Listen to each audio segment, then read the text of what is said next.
被討論的勇氣，活像18，想像18，會18，我係雲海。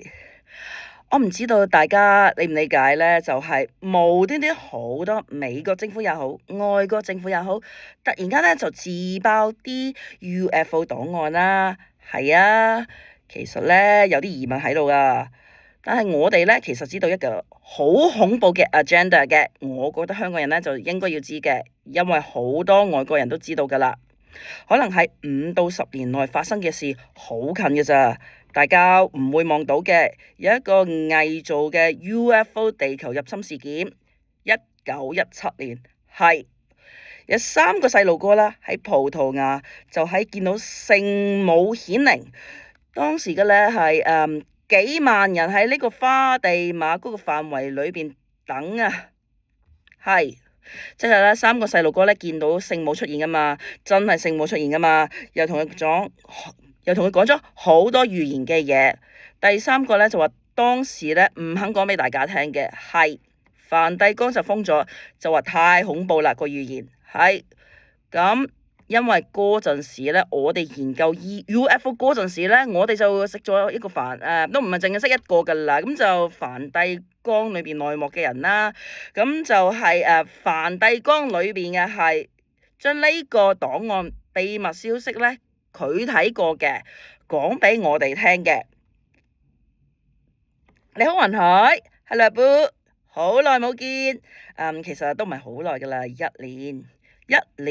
年啦。上次食飯係唔係？係1年啊，1年到啦，喺尖沙咀啊嘛，係嘛？係，冇錯，唔止1年喎，好似年半到啦。咁啊，今日請雲海上嚟咧，呢個被討論的勇氣嘅，係最主要咧。其實我淨係有一樣嘢想問你嘅啫，不過我唔會一開始問你，係我擺到最後先問你，係小心啲啊！我呢度得半個鐘啊，希望你會解答。哦，不過但係真係雖然咧，我同你啦做過拍檔，做過節目咁啦，做過幾多次啊？睇下先，好似起碼3次，1-2次啫。我哋個節目試過1次，我哋後嚟咧有一個特備節目1872，66666，有一次仲唔知係講旅遊，摩星嶺11號，係摩星嶺11號，你真係記得㗎喎。係啊，阿 Greg 喺後邊啊，係咁搭嘴啊，係啊，冇錯，2次咯，仲有一次去咗你個節目做嘅，我記得。哦，嗰個唔算啊，咁即係咧，我哋2個做主導嘅，唔係，其實你做主導嘅，我都係喺側邊嘅咋。啊，係咩？哦，咁樣嘅，我講晒啦，乜都唔使理嘅。同埋雲海咧，其實係我前輩嚟嘅，絕對係啦，我睇住你入行嘅，係冇錯。其實咧，我阿媽係你 fans 嚟噶，多謝呢個我多謝 Auntie，咁樣。其實呢個咧，我都講咗俾你聽噶啦。我哋好似第1次認識你，我就同你講，喂，我阿媽好中意聽你講嘢噶噃，但係我未見過你阿媽喎。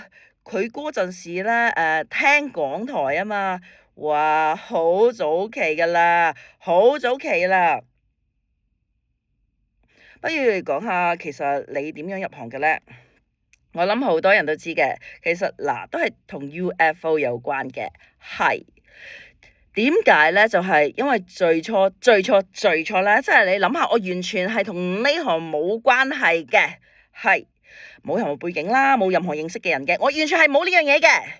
最初咧就係因為我係飛碟學會嘅副會長啦，同阿 Moon 一齊去搞飛碟學會啦。咁我哋就即係我哋走得好前嘅嗰陣時，即你諗下95、96年度喎，我哋就每個禮拜就免費招待任何有興趣嘅人咧去你好多人嚟到餐廳啦，就逢星期一晚嘅黃昏去到夜晚，我哋將所有當時最 hit 嘅 UFO 嘅資料就會俾晒免費嘅，全部係。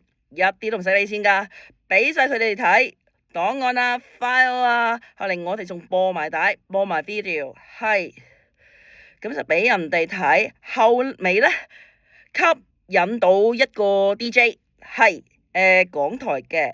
咁而家咧呢個 DJ 咧就冇做噶啦，係亦都揾唔翻呢個人啦，消失咗噶啦，叫華夫。唔知佢去咗邊度啦而家。咁佢呢個咧就走咗嚟。揾阿 Moon 做訪問嘅。咁佢嗰陣咧就喺個電台度，即係個節目度咧就去做一個即係講 UFO 嘅嘢噶。咁突然間就問點解香港有個 UFO club 咁咧，講啲 UFO 嘅嘢嘅咧，咁另類嘅，就做咗呢個節目嘅。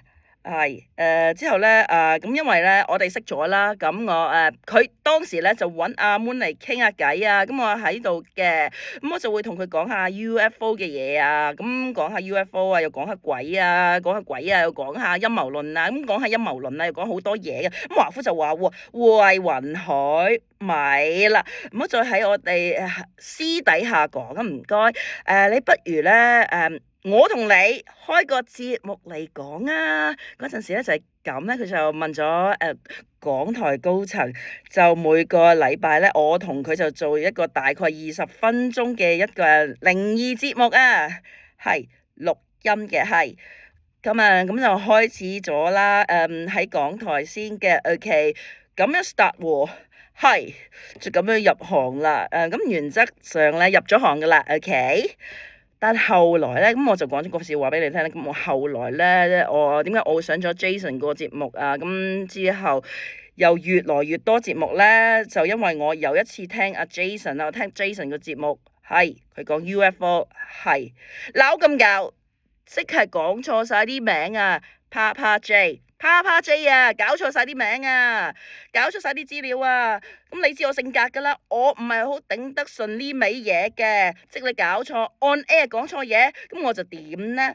我就攞咗個電話，我就打咗俾佢。咁當時咧仲要打入去直播室度，係我就話你唔識我嘅，我叫雲海，我話你頭先講 UFO 嘅嘢講錯晒嘅，咁我就好不留情面咁去 confront 佢咯。咁正常人咧就會嬲到爆噶啦，你憑乜啊？係咪你三唔識七？咁呢條友咧就好好笑嘅喎。佢咧就聽完個電話，佢冷靜完之後咧，佢完全冇反擊過我喎。佢之後咧就開始覺得，咦唔係喎？呢個雲海咪就係同華夫一齊喺一啲 segment 裏邊做節目嘅一個 DJ 咩？咁佢就揾華夫啊，佢就話：喂，有冇雲海嘅電話啊？咁佢就揾我啦。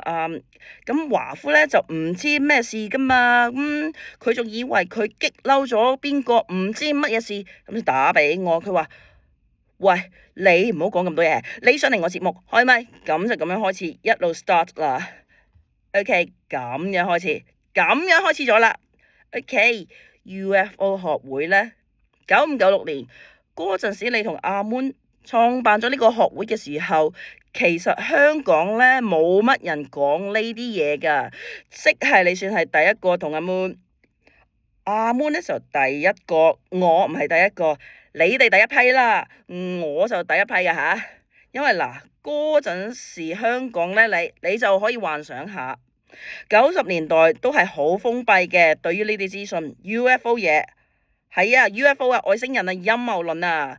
嗰陣時做咗羅茲威爾切未啊？之前即係成立我哋嘅成立咧早過羅茲威爾事件嘅，即係早過今日睇真啲嘅。OK，我哋咧係我哋早好多嘅，係我話俾你知，我嗰陣好好笑噶。我哋成立咗之後咧，咁我哋2年咧，我同阿 Moon 咧就親自去咗羅茲威爾一次啦，去咗Area 51一次啦。我哋咧上飛機嗰陣時咧，試下今日睇真啲，成隊 team 嚟訪問我哋啊。OK，當然啦，我諗絕大部分人冇睇過呢個訪問啦，係因為冇人睇。今日睇真啲啊嘛，哈哈，嗰陣時弱勢台啊，真係弱勢台啦。OK，但係嗰陣時咧，我哋真係就覺得好 surprise，訪問我哋，送我哋上去，我哋去機場度送我哋上機喎，真係訪問晒你哋嚟，你哋去邊啊？你哋去羅茲威爾做乜嘢啊？你哋香港人做乜要搞啲咁嘅嘢啊？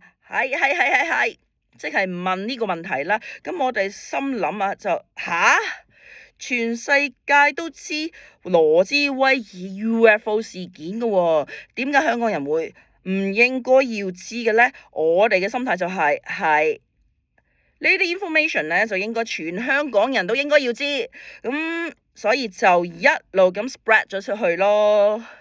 OK，而家呢一刻咧，香港人最應該知道嘅香港UFO 資訊係啲乜嘢咧？你咁樣問咧，我就其實答到你嘅。不過咧，我知道要用2個鐘頭嘅，係咪？唔係，我答到，我簡單嘅可以答到你嘅。我原本知道阿 Greg 有條問題，可能都嚟維係到呢個問題嘅。不過我跳咗佢啦，我就答咗佢啦。